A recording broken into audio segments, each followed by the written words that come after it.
9 വർഷത്തെ LDF ഭരണം നിലമ്പൂർ ഉപതെരഞ്ഞെടുപ്പിൽ മുതൽക്കൂട്ടാവുമെന്ന് CPM പോളിറ്റ് ബ്യൂറോ അംഗം A. വിജയരാഘവൻ. നിലമ്പൂർ ഉപതെരഞ്ഞെടുപ്പിന്റെ മുന്നോടിയായി നിലമ്പൂരിൽ നടന്ന CPM പ്രവർത്തക സംഗമം ഉദ്ഘാടനം ചെയ്യുകയായിരുന്നു A. വിജയരാഘവൻ. നിലമ്പൂർ ഉപതെരഞ്ഞെടുപ്പ് എപ്പോൾ പ്രഖ്യാപിച്ചാലും നേരിടാൻ സജ്ജമാവുകയാണ് ഇടതുമുന്നണി. അതിന്റെ ഭാഗമായുള്ള പ്രവർത്തന സംഗമമാണ് കഴിഞ്ഞ ദിവസം നടന്നത്. നിലമ്പൂർ ഉപതെരഞ്ഞെടുപ്പ് LDF സർക്കാരിനെ താഴെയിറക്കാൻ ഗൂഢാലോചന നടത്തുന്നവർക്കുള്ള മറുപടി കൂടിയാകണമെന്ന് അദ്ദേഹം പറഞ്ഞു. കഴിഞ്ഞ 9 വർഷക്കാലമായിട്ട് ഇവിടെ ഇപ്പോൾ അധികാരത്തിലിരിക്കുന്ന ഇടതുപക്ഷ ഭരണ സംവിധാനത്തെ, ഇടതുപക്ഷ ഗവൺമെന്റിനെ എങ്ങനെയെങ്കിലും മാറ്റണം എന്നുള്ള നിലയ്ക്കുന്ന വലിയ രാഷ്ട്രീയ ഗൂഢാലോചനകൾ നടക്കുന്ന ഒരു സന്ദർഭമാണ്. ഇപ്പോൾ കഴിഞ്ഞ 9 കൊല്ലമായി കേരളത്തിൽ അധികാരത്തിലിരിക്കുന്ന ഗവൺമെന്റ്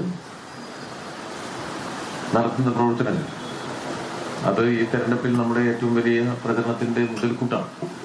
ഏരിയ കമ്മിറ്റി അംഗങ്ങൾ, ലോക്കൽ കമ്മിറ്റി സെക്രട്ടറിമാർ, തെരഞ്ഞെടുപ്പ് പ്രവർത്തനങ്ങൾക്ക് പാർട്ടി ചുമതലപ്പെടുത്തിയ നേതാക്കൾ തുടങ്ങിയവർ സംഗമത്തിൽ പങ്കെടുത്തു.